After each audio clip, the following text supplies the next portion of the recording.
Welcome to the TSD Mindfulness recording for teaching number 29 and the TSD Mindfulness symbol. So let's start with the symbol. The symbol is actually part of teaching 28, but I wanted to include it in this video. And to understand the symbol, first we need to review the TSD Mindfulness practice, the steps of the practice. So the steps of the practice are: 1, you tame your mental field with traditional mindfulness techniques. Specifically, what I teach is the single pointed focus. You might be noticing your breath. You might be noticing the sounds in your environment. You might be noticing your body. You might be doing a body scan, or you might even have your eyes open and you might be looking at a plant or a piece of fruit or something like that. So it's a single pointed focus to help soothe your mental field. Also, the practice of noting is helpful, which I go over in some previous videos along with some other tips. And then the next step is to soothe your nervous system. And that is first checking in to see if you're feeling some tension in your gut to indicate that your nervous system might be triggered. If it's not triggered, if you're totally soothed, then that's good. And a lot of times we are, but sometimes we aren't. It's really hard to go on to the next steps if our nervous system is triggered. So then there are some techniques for soothing your nervous system that might include some affirmations about safety, that might include some thinking about stability. What are the things in your life that really bring feelings of stability to you, along with some other exercises that I've talked about in previous videos. So then the next step is to move your consciousness to your heart field. And I don't have specific videos on that, but I've talked a lot about it. And that first means to pay attention to the physical sensations in your heart area. It means to open up to whatever emotions might be there, whether that's grief, whether that's joy, gratitude, sadness, whatever it is, we're creating space. And sometimes we might not feel any emotion. So it doesn't mean you're not moving your consciousness into your heart field if you're not feeling an emotion. It's just if there's an emotion there to feel, we're going to definitely create space for that. And some techniques for, moving your consciousness in your heart field are embracing uncertainty, really letting go of knowing what the outcome of your meditation is going to be, letting go of the knowing of how your day is going to turn out or how certain things are going to turn out. That's going to be a really effective method for really deepening your experience in your heart field. So those are some of the examples of techniques for moving your consciousness into your heart field. Self-compassion is another one. So really be in your heart. And then the fourth step is to integrate with divine flow. And that is really noticing divine flow and letting go of your mental field and letting go of your gut field and really embracing the divine flow experience. So those are the 4 steps of the TSD mindfulness practice. And there's a symbol that you can use to also do those 4 steps. And so some people like using the symbol and some people don't. So it's totally up to you, but I'll share my screen so you can see what that symbol looks like. So here is the TSD mindfulness symbol, and they all the lines have meanings. So I will go through what those meanings are. So the first straight line on the top represents your mental field. And so that line being straight means your mental field is tame. It's quiet. The straight line on the bottom represents your gut field. And if it's straight like that, it represents your gut field being soothed and calm. And then the middle line, the squiggly middle line, represents your heart field. And the reason that it's squiggled right there is to show that your consciousness is there. Your consciousness is in your heart field. It's alive. Your consciousness is alive in your heart field. And the round circle represents divine flow. It's that channel of divine flow just moving right through. It's kind of like a cross section of that channel of divine flow.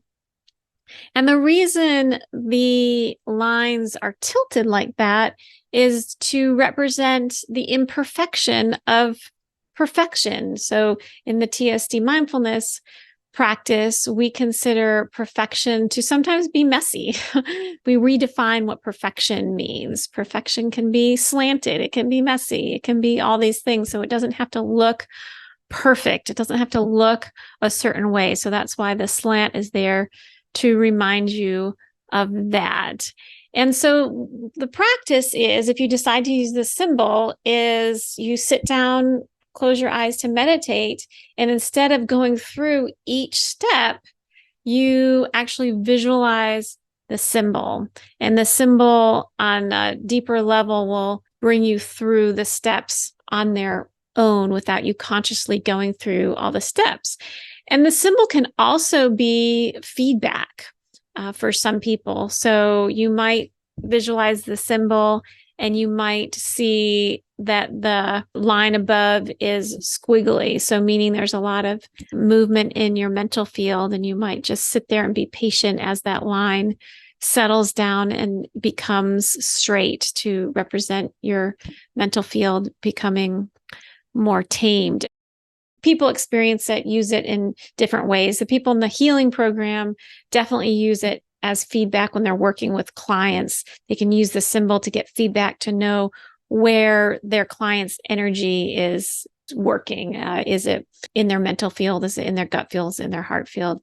And so forth. So that's how you would use the symbol. And so you can sit there and gaze at the symbol, and you can, if you'd like, you can consider what all of the different aspects of the symbol mean. And this symbol is in the book, Tame, Soothe, Dwell, and it's in teaching number 28.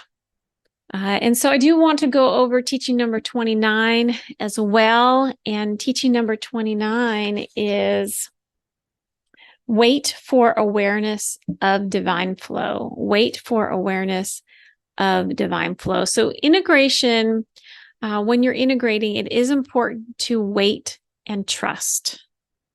It's going to be hard to integrate if you're not waiting and you're not trusting. So your first few months of this might be you having a practice of learning patience and learning trust. That might be what comes up for you. And so some things that you're waiting for is you are waiting for for you to disengage from your mental field and disengage from your gut field. That's not something you can command yourself to do. You can't just say, oh, I'm disengaging now. I don't know. I can't do that. Maybe you can, but that's not something I can command to do. I need to use my patience and wait for that to happen. So that's something that you're waiting for. And the trusting that you will. If it's not in this meditation, then maybe it's another meditation, but just trusting that when the time is right, you will disengage from your mental field and your gut field in the way that works for you. So that's part of the waiting and the trusting, but also the waiting is waiting for your awareness of divine flow. You're not waiting for divine flow because divine flow is always there. Divine flow is always moving through you. It's there, but what you're waiting for is you're waiting for your consciousness to become aware of the experience. So that can be, some work in patience and or work in just sitting there in your meditation. It might take a few months. It might take some time, but to sit there and literally just learn the patience of waiting for that experience. And the trusting that it is all happening in the way that's perfect for you. So instead of getting down on yourself that, oh, I might not be doing this right, or, why can't I do this better? But instead trusting that this is the experience for you and that you're on the course and everything is okay. Trusting in the process. And the waiting can be frustrating because some of us don't know what we're waiting for. What am I waiting for? Especially since this integration experience can be different for everyone. I mean, I explained in a previous video what I've noticed with my integration experience and some of the people that I've worked with, but your integration experience might be different, and I can't teach you that. So I can't tell you what you're waiting for. So that's another interesting aspect, is you're waiting, but you don't know what you're waiting for. But when you experience it, I think you'll really know that that's what's happening. You are experiencing divine flow. You are waking up to it. You are becoming conscious of it. So like I said, we don't wait for divine flow to show up. We wait for ourselves to become aware of it. And still today, me doing this practice for however long I've been doing it, I still have to remind myself it's here. I'm not waiting for it to show up. So that means something that you can remind yourself of. And we can use our will to stay in our process mentally and physically. So this goes back to some of the earlier stages of taming your mental field, soothing your gut field, some of those earlier stages of your practice, which, your first year of practicing this, you might be more focused on taming your mental field and soothing your gut field. It takes time to build up to all of these steps, but I have talked about will and the use of will in the taming the mental field and soothing your gut field. And your will, it is important to use it to for your focus, right? So you're willing yourself not to leave mentally, not to, or if you do leave mentally, will yourself to bring yourself back. That's a better way of saying it. That when you leave mentally, to bring yourself back. And physically, will yourself to stay on the meditation cushion. You're using your will to stay on the meditation cushion, because a lot of times you're just going to want to get up and leave, or might be using your will to get yourself on the meditation cushion. So will is important in the practice. Keeping yourself on the meditation cushion and then bringing your attention back. So I wanted to review that and relate that to this integration experience. Same thing. You're using your will to stay on the mat. You're using your will to bring yourself back when you get distracted. Like I said in the previous video, you're using your will all the way up to the point of integration. You're using the will to get yourself up to that point. But once you move into integration, you don't use will anymore. Divine flow takes over that role of where your attention goes.